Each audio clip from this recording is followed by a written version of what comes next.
Bueno, ahí están los integrantes. Entonces, vamos a hablar primero del concepto. ¿Qué es el estreñimiento? El adulto mayor se entiende como presencia persistente de síntomas relacionados con la dificultad de evacuar, defecar, propiamente dicho.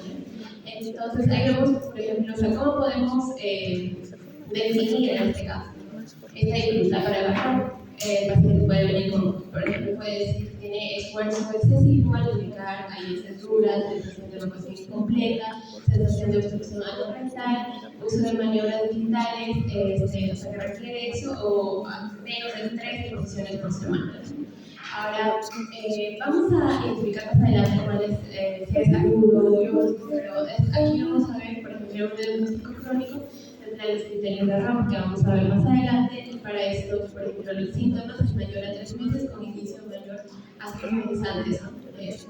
Ahora, en geriatría, conceptualizamos envejecimiento como un problema factorial. ¿Y esto qué quiere decir? Que se va a basar, o sea, de varios factores que vamos a ver al siguiente, pero, por ejemplo, puede consistir polifarmacia, comorbilidad y factores funcionales propiamente dichos de la edad, que ya hemos hablado en diferentes exposiciones.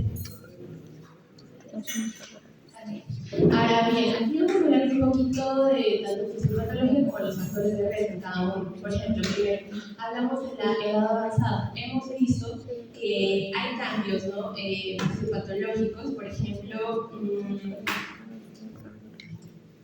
el trasplante intestinal envejecido que hemos visto en las exposiciones, porque con el envejecimiento poco a poco ralentiza lo que es el tránsito colónico y hay disminución de contracciones propulsivas, ¿no? En lo que es la digestión.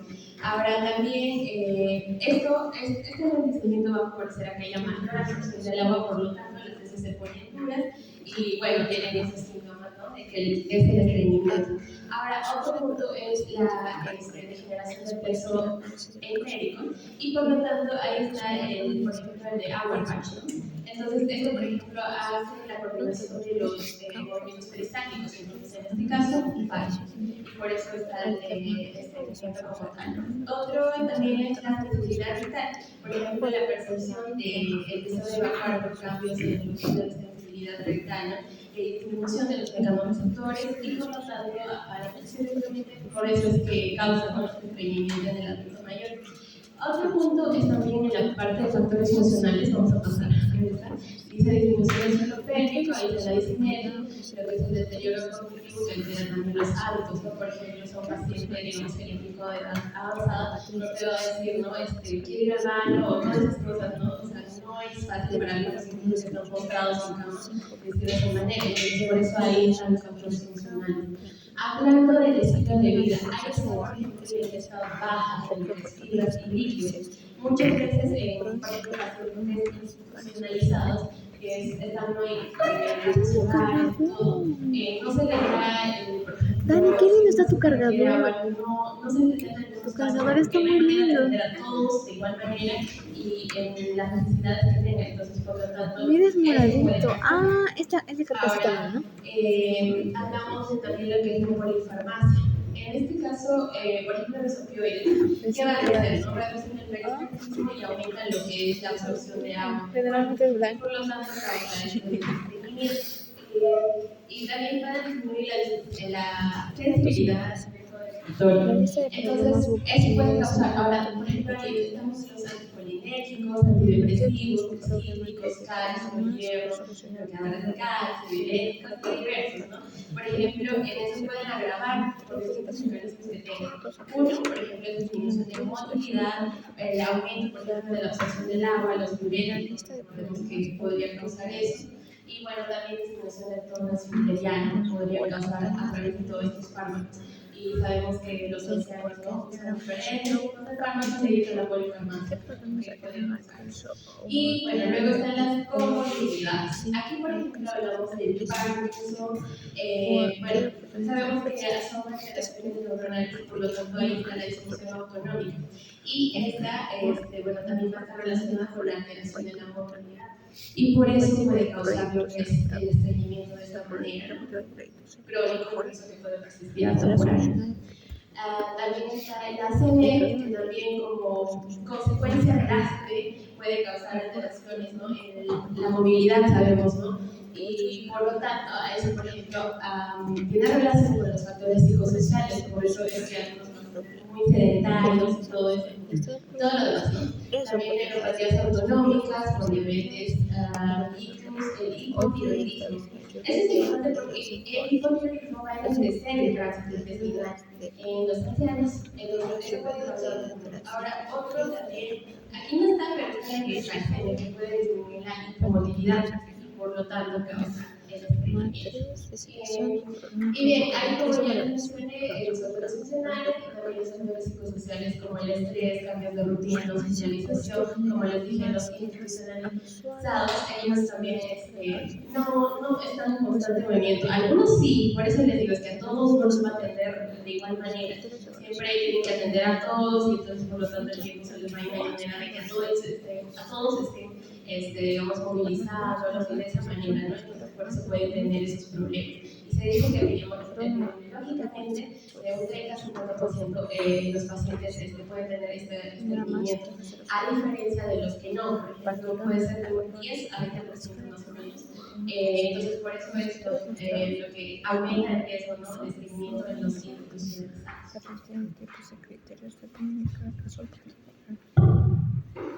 Continuando con la exposición,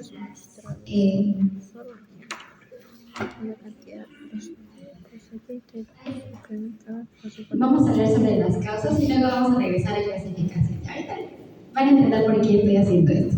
Ya. Las causas vamos a hablar sobre ellas. Primero, ya se mencionaron los factores de riesgo de enfermedades, vamos a ver que son muchas.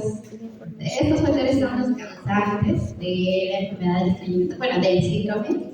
Entonces, vamos a comenzar con las dietéticas. En este caso, como mi amiga ya lo mencionó, es multifactorial. Y en la parte de causas dietéticas, hay un estudio que fue por Sandra que menciona que el bajo consumo en los adultos mayores, sobre todo de leche, legumbres, fibras en realidad, es lo que ocasiona muchas veces el estreñimiento. Además, recordemos que los adultos mayores tienden a perder piezas dentales, entonces esa es una razón también por la que ellos no pueden consumir como nosotros lo hacemos normalmente, lo que va a generar pues, la baja fibra, ¿no? También tenemos lo que es la ingesta insuficiente de líquido, la absorción insuficiente.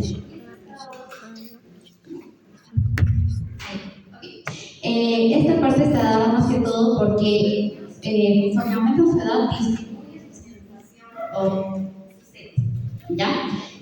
Además de eso también vamos a ver que muchas patologías van a ciertos líquidos. Luego tenemos el sedentarismo, la inmovilidad, como ya se vio en la exposición anterior, muchas veces por patologías ya sea o también puede ser por el mismo el paciente ya no camina como antes, ¿no? Estas causas, las primeras que ven las dietéticas, estas son modificables, o sea, se pueden cambiar en el paciente. Sin embargo, es muy común en pacientes institucionalizadas. Luego tenemos las mecánicas. Estas mayormente, bueno, ya son más, podríamos decir, estructurales y se dan mayormente por enfermedades que nosotros ya conocemos patología, que son, por ejemplo, los tumores, las estenosis que van a generar mucho. Como esto mencionan, son ya cambios como tal, digamos, en su anatomía, ya, pero secundarias, o sea, patológicas. Luego tenemos las metabólicas endocrinas, que también mayormente son por lo que son enfermedades. Por ejemplo, tenemos el hipotiroidismo, el precalcemia y la diabetes. Mayormente la diabetes, recordemos que llega un punto en el que va a afectar lo que son la parte nerviosa, entonces afecta lo que son la parte esotérica de lo que es el intestino y eso va a generar pues una lentitud en el peristaltismo. También tenemos las neurológicas, como ya se mencionó, las cerebrovascular, pero no es el único, también tenemos lo que es el Parkinson, el Alzheimer, esclerosis múltiples y las neuropatías. En este caso, hace un poquito de énfasis en lo que es la enfermedad de Parkinson, porque en este caso hay un deterioro de los plexos clientéricos, el plexo submucoso colónico también, y esto va a causar que pues haya este deterioro de estos nervios y, como les mencionaba, la disminución del peristaltismo. Estas, mayormente las neurológicas, suelen coexistir con otro tipo de enfermedades, lo que genera bastante inmovilidad en el paciente. Luego tenemos las causas iatrogénicas, que mayormente estas están dadas por fármacos. Como recordemos, ya mencionamos un factor de riesgo de la polifarmacia, que es muy común en los adultos mayores, y pues en este caso hacerles mención sobre todo en los opioides, porque es muy común en ellos, y los opioides tienden a generar, sobre todo, van a inhiben la peristalsis, y también van a inhibir lo que es el reflejo anorrectal y aumentar el tono rectal, lo que genera pues que los opioides hacen, en una forma bioquímica, por así decirlo, va a evitar que el agua en el intestino haya una mejor absorción de agua, tránsito de agua hacia la luz intestinal, y eso es dependiente de unos ciertos canales de cloro, lo que va a generar que se produzca el estreñimiento, ¿no? Porque las heces se van a volver más duras. Y luego están la parte ambientales, que son ya más que todo en el paciente que está institucionalizado, porque tiene menos inmovilidad o puede estar hospitalizado y hay cambios en su entorno, lo que puede llevar a una depresión, una ansiedad, que también son factores que van a cambiar su alimentación y también, bueno, su rutina de alimentación y su sueño. Luego tenemos la clasificación, ahora sí vamos a retroceder a la señal. Entonces, como vimos las causas, la clasificación se basa en sí en las causas. Por ejemplo, en la funcional tenemos en la parte primaria lo que es el tránsito lento, disfunción del piso pélvico. Esto también, recordemos que en el paciente ahí suele darse lo que es la sarcopenia. Entonces, su piso pélvico va a ser más débil. Y pues hay muchos pacientes que van a sufrir con esto, lo que les lleva a depresión, y en sí es como un ciclo vicioso. Y hay otro que es enfermedades estructurales, son enfermedades que simplemente ocurre el estreñimiento, y luego está el secundario, que es ante de fármacos, enfermedades metabólicas, que ya mencionamos, y causas mecánicas. Entonces podemos ver que la clasificación en este caso está dada por causas. En la primera sería, digamos, algo que le va a ocurrir naturalmente, entre comillas, a un adulto mayor, y en el secundario ya por alguna patología.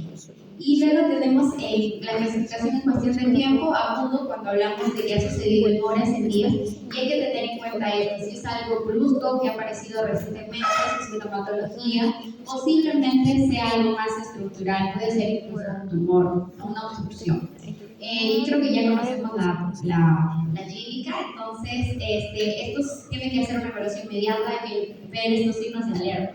Y en la parte crónica es cuando ya es mayor o igual a 3 meses, o sea, ya lleva tiempo estando este paciente estreñido, y pues vamos a ver que su evolución es prolongada, y este está dado más por causas funcionales o secundarias, que lo vemos en esta parte, o sea, ya está dado más puede ser por otra patología.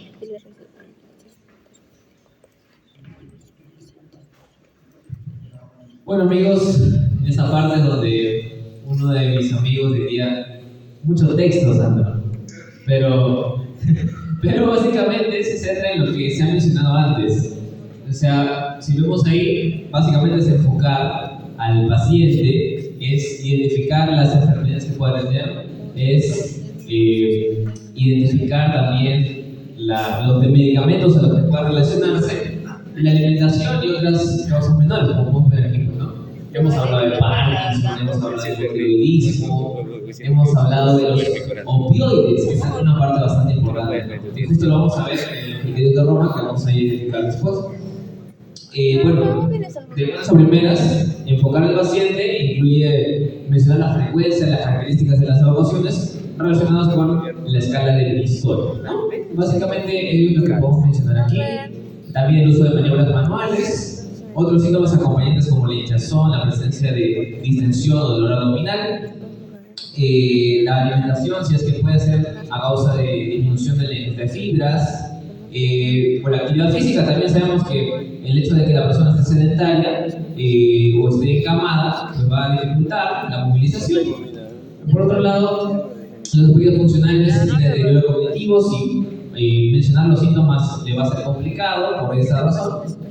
Por otro lado, la exploración física, ¿no? Tenemos la expresión del abdomen, si hay distensión, si hay masas.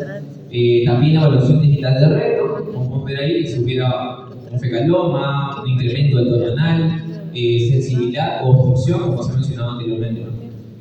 La movilidad física también ya sabemos, hemos hablado de la evaluación integral también, y la evaluación neurológica que nos va a ayudar a identificar las enfermedades neurológicas como el Parkinson. Muy bien, continuamos. Siguiente, por favor. Y bueno, los signos de alarma. Es importante identificarlos, ya los conocemos, pero es importante poder volver a repasar, ¿no? Si tenemos sangre en heces, si hay pérdida de peso, si hay anemia, si hay inicio reciente en personas mayores como pues, más de 50, 60 años, ¿qué podemos pensar? Hemorragia, pero podría ser cáncer. Entonces, ahí abajo estaba también, ¿no? La historia de cáncer colorectal, síntomas nocturnos que despiertan en el paciente, entonces son signos de alarma que tenemos que identificar en su paciente anciano, si tengo mayor riesgo, en este caso. Y una vez que ya vemos las causas posibles hasta ahorita, ya podemos ir a los criterios de Roma. Entonces vamos a los criterios de Roma. Vamos siguiente. Ahí tenemos. Hemos hablado de que, bueno, también mi compañera anteriormente mencionó los criterios, algunos de ellos. El esfuerzo, más del 25% de las defecaciones, las heces grumosas separadas por trozos duros o unidas en una sola, que es el tipo 1 y tipo 2, que es la escala unida de Liverstone, más del 25%, bueno, la mayoría es más del 25%, sensación de evacuación incompleta, obstrucción, maniobras manuales, y bueno, es raro que se presente diarrea, haber tenido uso de laxantes, porque si vemos este tipo de alteración, pues podemos ya orientarnos hacia otro camino, que no sería, en este caso, el diagnóstico de constipación o estreñimiento, funcional, ¿no? Y lo último es que tengamos criterios insuficientes para el síndrome de irritable. Ahora podemos ver dos asteriscos, y es porque de buenas a primeras tenemos que saber que estos síntomas tienen que cumplirse, estos criterios deben cumplirse por al menos 3 meses, y el inicio de los síntomas debe ser al menos 6 meses previos al diagnóstico, ¿no? Entonces, esto es lo que podemos identificar acá. Otro detalle, si es que, les hablo de opiáceos, ¿no? De opioides, si es que este paciente, digamos, encaja dentro de los criterios de estreñimiento inducido por opioides, ya no puede identificarse como una persona con este diagnóstico, ¿no? de estreñimiento funcional. Entonces esos son los dos característicos que tiene ahí, y pues siguiente. Bueno, algo más también. Las pruebas complementarias que sabemos que son importantes. Tenemos cuando hay la persona en refractario de tratamiento, cuando pensamos una obstrucción, ya hemos hablado que podríamos también pensar en posible presencia de cáncer. Otras pruebas que tenemos, los estudios de imagen, medición de tránsito, bueno, ya un poquito más avanzados, ¿no? Pero son como complementarios a lo que ya hemos visto clínicamente. Y bueno, la calidad de vida, podemos hacernos una pregunta, ¿no? Tenemos acá, ¿cuánto tiempo pasa en el baño? ¿Limita otras actividades? ¿Genera malestar, dolor, distensión? Otros efectos de las complicaciones que podría tener, como la hemorroides o la infección fecal. Y eso sería por parte de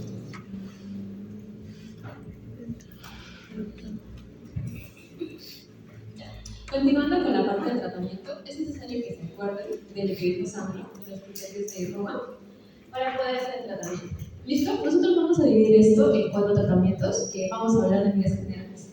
Los criterios de Roma, nosotros tenemos los fármacos en la línea, en este caso los criterios de Roma mencionan líneas generales, que básicamente es la base incluso antes de los fármacos, que es aquí que a los pacientes básicamente se les, es como instruirlos cómo es que deberían de ir al baño. ¿Listo? La parte del tratamiento farmacológico, tenemos formadores de polo, que básicamente ayudan con el volumen de las heces. ¿Listo? También tenemos los fármacos de segunda línea. En este caso, nos dice de que los fármacos de segunda línea son útiles, si no me equivoco, en la parte de los fármacos osmóticos, que ayudan mucho con la parte del tratamiento a largo plazo. ¿Listo? En la parte del tratamiento no farmacológico especializado, Esto es importante. La parte de feedback habla de la parte de los criterios de Roma. ¿Cuándo se debe utilizar? Cuando solo un paciente cumple con los criterios de Roma. ¿Listo? Esto es básicamente cuando hay la parte, básicamente la parte de la pelvis. La parte de la pelvis se debilita y es por eso que puede haber obstrucción fecal. ¿Listo? Tratamiento quirúrgico. Esto es solamente en caso extremo, se podría decir. Ya, continuando con la parte de la prevención. Creo que ya lo mencioné, pero nuestro objetivo principal es evitar la aparición o recurrencia del estreñimiento. ¿Listo? Aquí principalmente hablamos de la higiene, hablamos de los hábitos dietéticos. Aquí se le da al paciente una rutina intestinal. Ya les dije, a los pacientes geriátricos básicamente se les educa cómo es que deberían ir al baño. ¿Listo? Muchos de los pacientes, incluso creo que nosotros, evitamos el hecho de que la postura en el baño es importante, especialmente para los pacientes geriátricos. La dieta principalmente habla de la parte de hidratación. ¿Listo? Los pacientes en sí nos recomiendan de 1.5 a 2 litros por día. Aquí es algo importante que también el ejercicio, creo que lo mencionaba anteriormente, Sandra lo mencionó, que es la parte del ejercicio. ¿Listo? Y la parte del estilo de vida habla también de lo que es reducir el sedentarismo, que básicamente es hacer ejercicio. Y creo que eso sería todo. Gracias.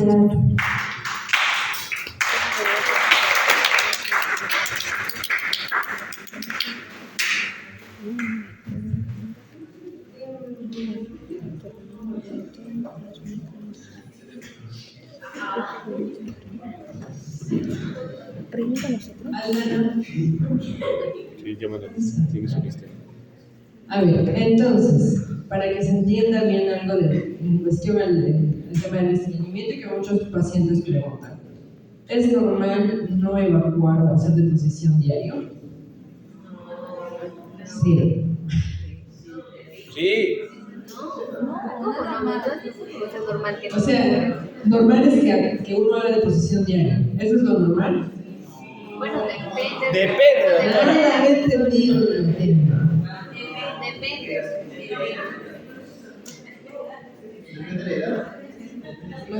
Ahí existen diferentes factores biológicos. Argente te dice hasta 3 veces por la semana. Uy, ya te lo busco. Criterios de Roma. ¿Qué dice la F? Menos de 3 evacuaciones espontáneas por semana.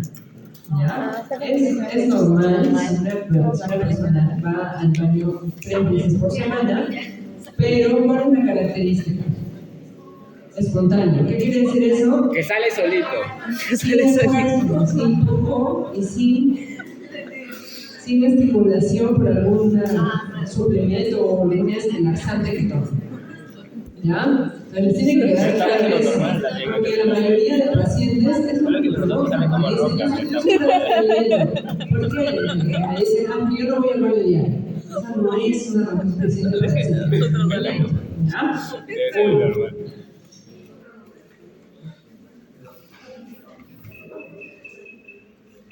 Robert Farge.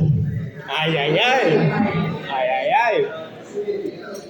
¿Dónde está Robert Farge? Ah, dijo presente y se escapó. Falta. Beneficio en uso de recursos. Ineficiencia en uso de recursos. Oye, la experiencia que viste.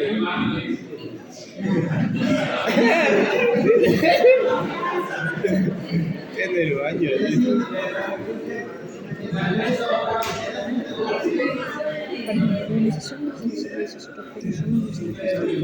Darle Juanca. Aquí. Ya, güey. ¿Cuál es la causa más frecuente de estreñimiento en el adulto mayor?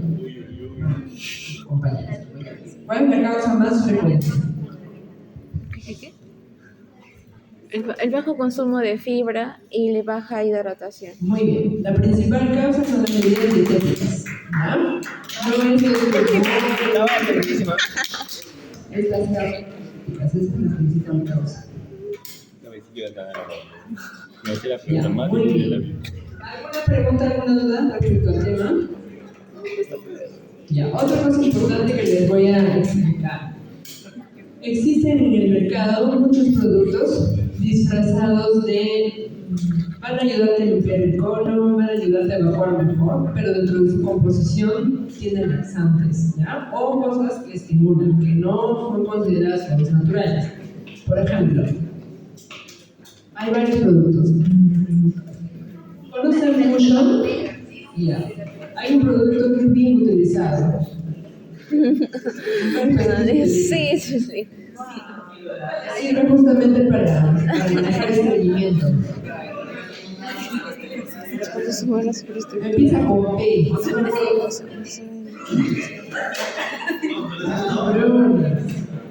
Ya. Yo una vez con un paciente, cuando estaba hospitalizado, nos decía que utilizaba este producto porque con eso él sentía que le habían dicho que era un producto natural a base de higos y otras cosas más que ayuda a evacuar, ¿no? Entonces, pero que no era similar, ¿no? Entonces, a ver, ¿qué consume? Y nos trae ese polvito mágico. Entonces, y funcionaba realmente, pero sí producía dolor abdominal, distensión, sobre todo dolor abdominal y aumento del pensatismo. Entonces, las frutas no producen eso, algo tenía que tener. Leyendo que dentro de las cosas que contiene sorbitol. ¿Saben qué es el sorbitol?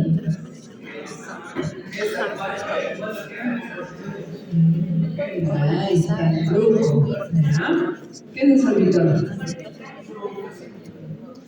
Es un tipo de laxante. Es un osmótico, muy bien. Entonces, lo que hace es aumenta acelera, pero porque jala todo el agua. ¿Ya? Así es. Ajá.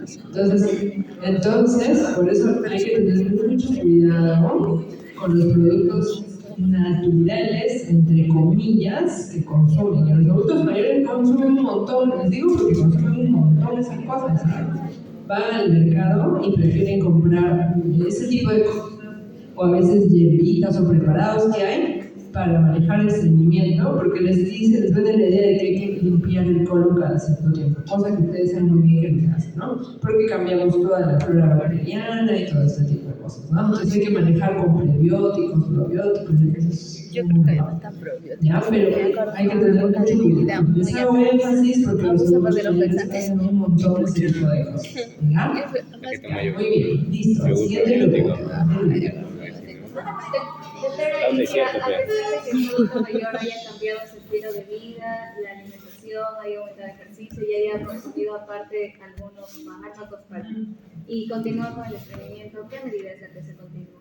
Ahí hay que hacer estudio. Esto, aquí lo pusimos, siéntate.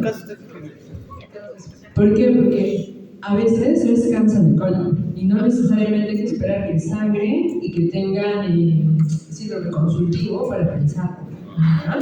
Supongamos le hacen una colonoscopia y no hay ningún cáncer, no hay nada maligno, bueno, no hay ninguna lesión, también puede ser funcional. Entonces hay que ver si a veces es colon irritable y el colon irritable es una entidad que generalmente es un diagnóstico de solución. Cuando no hay alguna otra causa que justifique, es el colon irritable. Entonces, factores asociados a eso, generalmente factores estresantes, ¿no?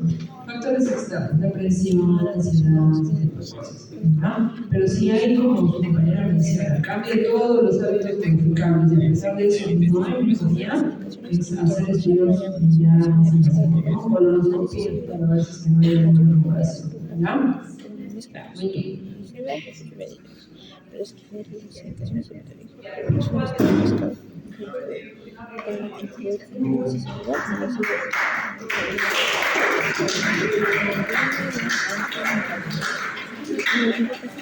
Es un herramienta. Uno de esos identificas el problema. Socializar y escoger el problema perfecto. Socializar y escoger el problema perfecto sin solucionar. Es fundamental la participación de todos los interesados a fin de resolución del problema real. Es importante que todos los actores estén presentes para fácil socializar y discutir el problema efectos y soluciones. 3. Todos debemos tomar el tema de disfagia, mensajes integrantes. 3. Definir categorías y propiedades. Bueno, ¿cuál es el concepto de disfagia? La disfagia se refiere a una, bueno, según el concepto médico, es una alteración en la evolución que va a provocar un retraso anormal en el tránsito del bolo líquido sólido que oral, ¿no? Hasta el estómago. Y bueno, vulgarmente se dice que es la dificultad para tragar, ¿no? Que va a enlentecer o enriquecer el paso de los alimentos, igualmente de la boca al estómago. Bien, algunos factores de riesgo que podemos ver ahí en la imagen. Bueno, va a haber a nivel sensorial, ¿no? Una disminución del olfato y del gusto. También va a afectar a los estímulos del apetito, ¿no? Y la exploración de historia. La reducción de la sensibilidad también, ¿no? Oral y faríngeo. A nivel cortical también vemos una disminución de la plasticidad, ¿no? Va a haber una menor capacidad de adaptación, ¿no? Ante algunos cambios neurológicos. A nivel oral, también puede ver ahí, esta es la flechita azul. Con respecto a la salud dental, ¿no? Va a haber pérdidas de listas dentarias. Prótesis mal adaptadas también, bueno, una centropenia facial, una disminución de la masa muscular, en la parte de la lengua, de los labios, ¿no? Y algunos músculos masticatorios. Bueno, reducción también de la producción de saliva, ¿no? Bueno, serostomía, ¿no? Y también, bueno, de la disminución de la elasticidad de algunos tejidos. Siguiente. Bueno, también el cuarto factor de riesgo, también, bueno, musculoesqueléticos, ¿no? Cambios en las posturas y ¿no? De la alteración biomecánica de la deglución. Y bueno, otros sí puede ser una alteración neurológica, ¿no? Que van a estar asociadas al envejecimiento, ¿no? Siguiente. Y bueno, también tenemos acá una clasificación, ¿no? Que se puede distinguir de varias maneras según el tiempo de evolución, puede ser agudo o crónico, según su origen, puede ser genética, mecánica, iatrogénica, puede ser sarcopédica también. Y según la etapa de deglución, puede ser orofaringea y esofágica, ¿no? Orofaringea, como pueden ver ahí en la flechita, del esfínter esofágico superior para arriba y esofágica inferior. Y de la disfagia orofaringea, ¿no? Como dije, va a haber una afectación de la eficiencia o de la seguridad también. Vamos a seguir más adelante. Bueno, pasamos con las causas.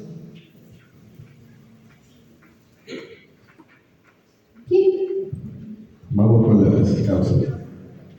Como bien sabemos, hay 3 clasificaciones para las causas, que son clasificación estructural, utilidad orofaringea y factores de riesgo.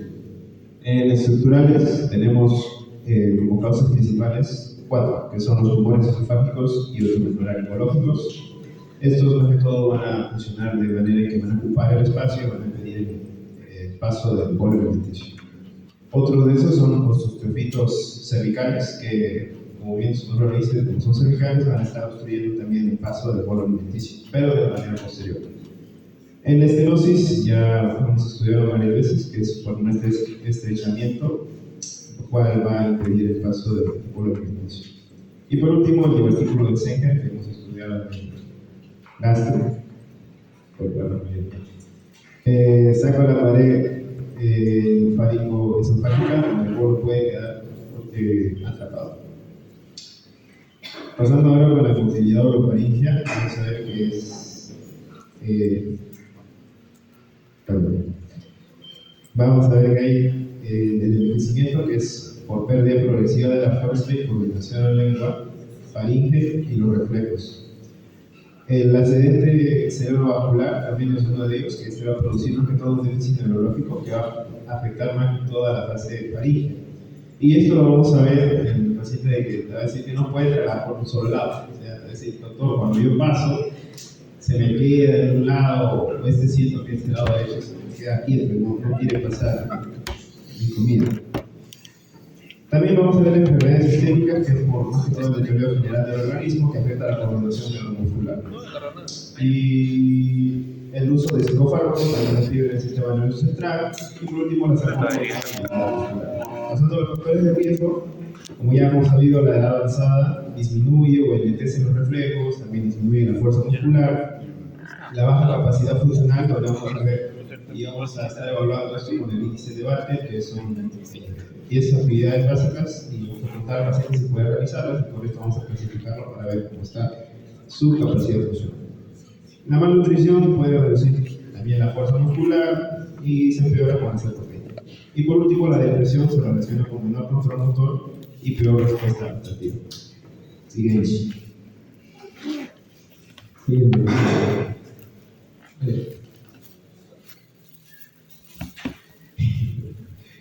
En el diagnóstico vamos a tener que evaluar obviamente la historia clínica y una evaluación inicial. Vamos a buscar síntomas de alteraciones de la eficacia, que son una regurgitación nasal, dilución fraccionada, residuo oral faríngeo, comidas lentas, pérdida de peso. Todo eso hay que probarlo en la historia clínica, ¿no? Ahora también vamos a buscar, aparte de la eficacia, pero para que me entiendan, la eficacia es todo lo que nuestro esófago puede hacer, para que me puedan entender, y la búsqueda de síntomas de alteración de la seguridad, todo lo que nuestra boca, dientes y paladar puede hacer, es como tos, atragantamientos, húmeda, infecciones respiratorias recurrentes. Y para complementar esa búsqueda de síntomas, vamos a hacer la evaluación complementaria, que es el estado funcional, como ya mencioné, el índice de Bartlett, el estado nutricional, cómo está nuestro paciente, y su higiene oral. Sí. Bien, aquí vamos a ver ahora otros métodos clínicos para poder diagnosticar. Hay cuestionarios que son equivados, como el IT-10, que son 10 preguntas rápidas y cuando nos da un mayor de 2 puntos, hay riesgo de desbaja orofaringe.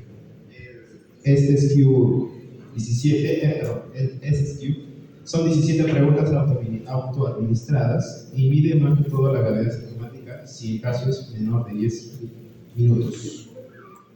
En la exploración clínica, el test de agua se le pide al paciente que ingiere entre 50 a 150 mililitros de agua, y si vemos que hay tos, voz húmeda o velocidad menor de 10 mililitros por segundo, se diagnostica como anormal. La limitación es que a veces el paciente tiene riesgo de agitación, por lo que ya mencioné anteriormente de las fallo de la seguridad. Por último, el método volumen-viscosidad. Esto va a evaluar con bordes de distintas viscosidades, como es néctar, líquido, pudín. Esto va a medir la eficacia tanto para residuos de dilución fraccionada y de seguridad, como ya mencionado anteriormente. Y vamos a ver los usos de pulso oxímetro para ver si hay una aspiración cinética. Y este sí es de alta sensibilidad en un 100% para la respiración. Sígueme, por favor. Ahora, no solamente tenemos métodos clínicos, sino también tenemos métodos instrumentales, en el cual la videofluoroscopía es el cual estándar para poder diagnosticar el desfaje orofaríngeo. En la radiología, en la radiología dinámico con contraste, vamos a ver qué es el gol estándar, que se evalúa la eficacia, la propulsión lingual, el alargamiento y seguridad, que es penetración y definición. Este permite diferenciar aspiración pre, intra y post-reclutorio. Por eso es el gol estándar. El fibrolaringoscopía es otro método instrumental en el cual vamos a ver el fibroscópico, que es el fibroscopio, que es un mecanismo flexible que es la turbina nasal, y se usan alimentos teñidos para observar el paso del bolo. Las ventajas es que es barata, repetible y puede hacerse en cama o UCI. Bueno, continuando con el tratamiento, entonces vamos a ver primero cuáles son los objetivos. Ya tenemos 3 muy importantes, hay un montón, pero los 3 más importantes es el primero, que es conservar la vía oral en el paciente, ¿no? El mayor tiempo posible para mantener el estado nutricional. No sé si alguien en el hospital han visto pacientes que son de diferentes tipos, ¿no? Los que consumen su comida vía oral como nosotros y los pacientes que tienen sondas. Ustedes han visto la diferencia entre ambos pacientes, ¿no? Entonces es muy obvio por qué se quiere mantener la vía oral. Sobre todo también para evitar complicaciones respiratorias. Ahora, también es para evitar complicaciones y reducir la mortalidad. Y la prevención de esta enfermedad debe centrarse en la reducción de los factores de riesgo que hemos visto previamente y empezar por la prevención primaria en los pacientes que viven en la comunidad, en la prevención secundaria y en la prevención terciaria, sea consecuente cada vez. Siguiente, por favor. Okay. Ahora, las posibilidades de tratamiento. Vamos a ver un montón de posibilidades de tratamiento. Voy a hacerlo más rápido. Primero vamos a ver la adaptación de fluidos y de la dieta. Lo primero que se utiliza aquí es el uso de espesantes en los alimentos, ¿ya? Porque reduce el riesgo de invasión a la vía respiratoria y porque también esto ayuda a mantenerlos adecuadamente hidratados y evitar aspiraciones. ¿Ya? Es específico porque se puede utilizar, específico para cada paciente porque lo que funciona quizá a mí no le va a funcionar a Dani, no le va a funcionar a Sandro, es especial y único para cada paciente. Y puede ser espesantes naturales y comerciales. Los más comunes de los naturales, por ejemplo, son la fécula de maíz, el néctar y esas cosas, ¿no? Y los espesantes comerciales, pueden ver la imagen ahí, es la que encontré, es un interés. Y bueno, también es importante porque para que haya una buena adaptación a la dieta, ¿no? Ya que en este tipo de pacientes hay malnutrición, ¿no? ¿Y cómo se ve ese tipo? ¿Cómo incluimos este espesante en los pacientes? De tres formas, ¿ya? Primero tiene que ser textural, y aquí entra la parte que es viscosa. También saber cuántas calorías y cuántas proteínas tiene que consumir el paciente y tiene que ser orgánico, ¿ya? Siguiente, por favor. La segunda posibilidad de tratamiento son las maniobras y estrategias posturales y praxias neuromusculares. Terrible. Ya, entonces, las dos cosas muy importantes de este proceso de ingesta son dos, ¿ya? La verticalidad y la simetría. Tienen que pasar de manera igual en ambos lados y tiene que ser directamente hacia el estómago. ¿Ya? Entonces aquí vamos a ver maniobras y posturas para que ayuden al paciente a deglutir y eviten los riesgos de complicaciones. Lo primero que vamos a ver van a ser maniobras, ¿ya? Ahí está la maniobra supraglótica, la supraglótica, la deglución forzada, la doble deglución y la maniobra de Mendelssohn. Todo esto se basa básicamente en mejorar las alteraciones biomecánicas concretas o específicas.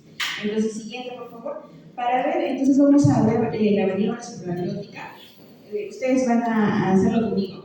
Primero vamos a tomar aire. Comemos. Tragamos. Y luego, otra vez respiramos. Y ahora respiramos la cabeza. Esa es la maniobra supraglótica. Y se parece mucho a la supraglótica. Y la siguiente, por favor. La siguiente que vamos a ver es la maniobra de Mendelssohn. Antes de eso, para mencionarles, la maniobra de deglución forzada es parecida a la maniobra supraglótica, pero solo tiene 3 pasos. Ya pero no la vamos a ver, es muy diferente. La maniobra de Mendelssohn es la que vamos a ver de Mendelssohn. Los dos agarran su mano, los hombres va a ser más fácil, porque van a ubicar su manzana de Adán, que le dicen. Ya. Entonces, lo que van a hacer es comer, respiran y esto tienen que elevarlo para que la comida pueda bajar. ¿Ya? Okay. Entonces, la maniobra de Mendelssohn lo que hace es mejora la elevación laríngea y el tiempo de elevación. Además, permite que haya una mayor apertura del esfínter esofágico superior. ¿Ya? Y como dijimos, la maniobra supraglótica es respirar, comer, tragar, respirar. También tiene como objetivo cerrar las cuerdas vocales antes y durante la deglución para proteger la vía aérea. ¿Esto qué nos ayuda a evitar? Aspiraciones, ¿no? Todo lo consecuente que viene por aspiraciones que hemos visto. Siguiente, por favor. Ya. Ahora, siguiendo con esto, vamos a ver las estrategias posturales, ¿ya? Esto va a ser más sencillo y todos lo vamos a hacer, ¿ya? Primero está la rotación de cabeza hacia el lado, faríngeo o paralizado. Hemos visto que muchas veces hay disfagia por trastornos neurológicos, ¿no? Entonces, la parte que está paralizada es hacia donde tenemos que voltear la cabeza. Por ejemplo, si esta parte está paralizada, nos vamos a enseñar. ¿Ya? Lo que hace esto es facilitar la apertura del esfínter esofágico superior ¿ya? Luego tenemos lo que es la flexión del cuello. A ver, flexión del cuello. La flexión anterior del cuello y la flexión posterior. Ya, la flexión posterior es para que haya mayor drenaje gravitacional faríngeo y también va a haber una declusión en el cúbito lateral o supino, o sea, ya. Entonces, todas estas maniobras ayudan a la declusión y al cierre de la vía respiratoria, evitando que haya mayores complicaciones con la declusión. Siguiente, por favor. Y ahí podemos ver lo que hemos visto, ¿no? La flexión anterior y la flexión posterior. Siguiente. Bueno, luego siguiendo con esto y la última de esta parte, las praxias neuromusculares. La más importante es la maniobra de Shaker. Y le voy a pedir a Patrick que se tire en el piso para demostrarles cómo es. ¿Ya? La maniobra de Shaker es un ejercicio, recuerden esto, isométrico e isotónico. Isométrico es igual medida, isotónico igual fuerza muscular de la flexión anterior del cuello que potencia la musculatura supraglioidea. Echado en el suelo.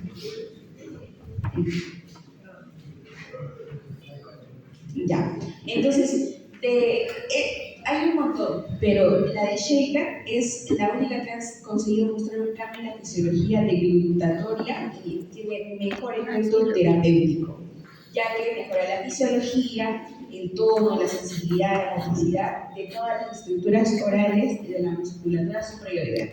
Así que ustedes también deberían hacerlo, porque les va a ayudar. Siguiente, échate y vas a levantar tu cabeza hacia adelante. Ajá. Y ahí te quedas. Pueden hacerlo durante 1 minuto o en varias repeticiones durante 1 minuto. Puedes seguir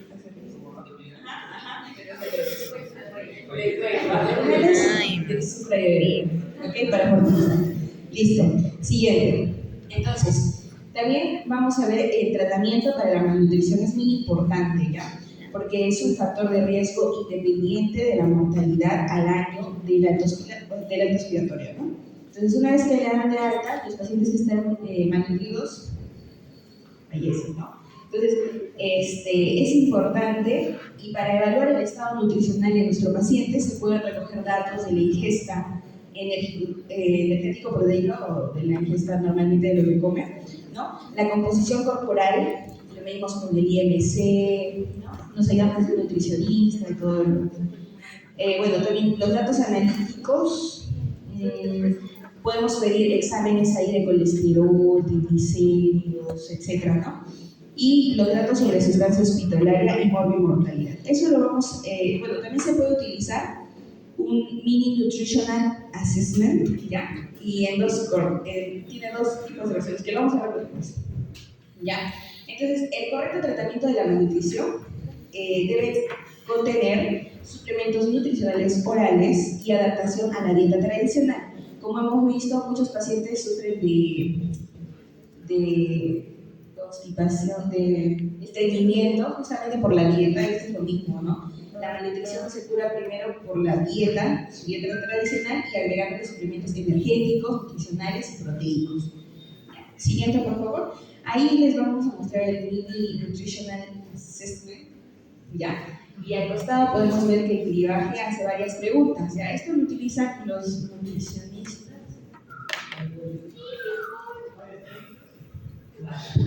Ya, ahí está. Entonces, a esta parte de aquí, ahí van a ver, ¿no? Que le pregunta si ha perdido el apetito o si ha habido una pérdida de peso durante 3 meses, cómo va la movilidad. Se hace una puntuación con todo eso, se da un resultado y se interpreta. Y ahí se ve el riesgo de malnutrición. ¿Okay? Siguiente. Entonces, cuando muchas veces no funciona la vía oral, tenemos que utilizar la vía integral, ¿ya? Entonces, esto es cuando la vía digestiva del paciente funciona correctamente, pero no cubre el 50% de las necesidades nutricionales. Y está indicado tempranamente en pacientes ancianos frágiles, pero totalmente contraindicado en pacientes terminales o con demencia avanzada.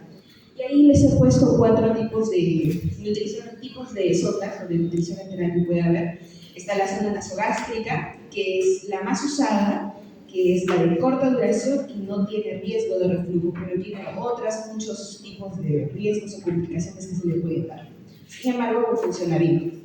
Luego está la sonda nasoyeyunal, que es cuando hay alteraciones en la funcionalidad fisiológica y anatómica del estómago, o cuando hay riesgo de broncoaspiración. Ahí se queda la sonda nasoyeyunal.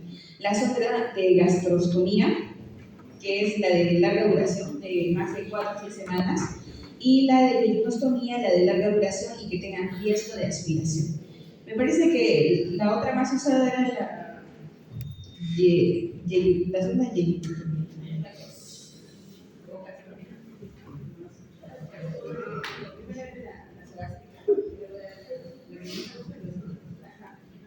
Había otra, pero igual. Las otras tienen menos riesgo de complicaciones porque son menos largas que la sonda nasogástrica, ¿no? Una va desde el yeyuno, otro desde el estómago, directamente del estómago. La gastrostomía se puede hacer percutánea, como se hace en la lunara, o un ecógrafo, entonces no es tan invasivo. Siguiente, y ahí les pongo una imagen donde pueden ver cómo pasa la sonda nasogástrica, la sonda o la yeyunostomía, o bueno, la sonda yeyunal, la de gastrostomía. Siguiente, por favor. Y de último, tenemos el tratamiento de ley general, que es muy importante en los pacientes, porque muchas veces tienen, leía que podríamos incorporar, por ejemplo, enjuagues bucales asépticos, ¿no? Como el que he puesto ahí, esto es muy comercial, ¿no? El cepillado constante para los ancianos, la limpieza bien de las lenguas y de los dientes postizos o las dentaduras postizas que utilizan, y la revisión de un odontólogo, porque es muy importante, ya que cuando, si es que llegara a haber alguna aspiración, puede provocar una neumonía, ¿no? Entonces eso es muy importante. Siguiente. Y finalmente, el tratamiento quirúrgico, que son básicamente cuando hay trastornos faringios o esofágicos, para que la devolución sea más segura y eficaz, ¿no? Por eso es que el tratamiento se centra en el esfínter esofágico superior, el esfínter velopalatino o el esfínter glótico. Y en este caso, voy a poner dos ejemplos, uno que es el divertículo de Senger, que lo mencionamos antes, que dijimos que era una herniación de las mucosas, de la mucosa y submucosa y de la musculatura cricofaringea y de los músculos inferiores constrictores. A esto se hace es una cirugía que se hace por endoscopía, no es invasiva, ya, no es muy invasiva, y luego está la barra del cricofaringeo. Estos presentan, se realiza una miotomía del esfínter esofágico superior solo cuando los pacientes presentan disfunción en la apertura del esfínter esofágico superior, reducción de la distensibilidad, incremento de la resistencia de flujo y propulsión igual que la faringe de cojo. Siguiente. Y esto es un cuadro que saqué del Tratado de Medicina Geriátrica la doctorita, que es donde hay intervención mínima masiva. Vemos ahí hay factores de riesgo como la disfagia orofaringea, el estado nutricional y la higiene oral, ¿no? Y según cada uno de esos factores de riesgo vemos el tratamiento. La primera, que ven que dice MEI, B y B, esa es la de viscosidad que dijimos, ¿no? La de agregarle espesantes a sus alimentos, ¿ya? Y se evalúa adaptando los fluidos, viendo cómo les va el volumen con la viscosidad. Todo depende de cada paciente, cómo lo tolere y cómo le vaya. Y dependiendo también de los estudios que se les haya sacado antes. En el estado nutricional, se ve el IMC y se les suplementa nutricionalmente si lo necesita. Y en lo general, lo que dijimos, ¿no? Una evaluación continua, cura de las caries, periodos semanales, mensuales, ¿no? Y sobre todo, técnica de cepillado correcto y los colurios, ¿no? Y por lo siguiente, su seguimiento y su revolución. Siguiente, por favor. Ahora, hablando de las estrategias de tratamiento, las que están en azulito están bien, son muy importantes, ¿ya? En la actualidad, las mejores estrategias de tratamiento consisten en la elección de una técnica específica de los resultados obtenidos durante la videofluoroscopía respecto a la gravedad de estos. Entonces, podemos ver que vamos a tener 4 tipos de pacientes. Ahí le hemos puesto los pacientes tipo A, que son los que tienen muy poquito de esto, ¿no? Y pueden seguir una dieta normal, supervisada por su familia, ¿no? Cambios básicos en la dieta. Los pacientes que tienen alteraciones un poco moderadas, se les recomienda una dieta orientada que disminuya el volumen de los bolos alimenticios y que aumente la viscosidad, porque se ha visto que tienen mejor tolerancia y menos respiración, ¿no? Siguiente, los pacientes con alteraciones importantes, o sea, está yendo de menos a más, necesitan una adaptación de la dieta basada en el aumento de viscosidad y la combinación con técnicas posturales, maniobras de tipo sensorial. O sea, va agregando, claro, no solo viscosidad, la viscosidad con maniobras, y los siguientes pacientes que ya sus alteraciones, bueno, en realidad no son tan graves, pero no se pueden tratar, no se recomienda el uso de bioral, ¿no? Entonces es necesario una colocación de una sonda nasogástrica o de un... de esto. Entonces, las estrategias terapéuticas más eficientes son los cambios de volúmenes, ¿no? Dijimos que tenían que aumentar o disminuir los volúmenes. Y la viscosidad tiene que aumentar o disminuir. Ya que funciona muy bien porque no provoca fatiga, eso es importante, ¿no? Cuando se hacen estos cambios en el bolo alimenticio, no tiene que, o sea, no hay fatiga, no hay cansancio, tampoco tienen que hacer mucho esfuerzo cognitivo y tampoco tienen que aprender de nuevo a tragar, ¿no? Simplemente tragan, ¿ok? Y siguiente, dos más, en azul dice que además de la adaptación al volumen de viscosidad, el tratamiento se combina con estrategias posturales, que hemos visto, maniobras deglutorias y la rehabilitación para disminuir el resto de complicaciones. Y el paciente tiene que seguir las recomendaciones derivadas de la evaluación de su estado nutricional. ¿Cómo se medía el estado nutricional?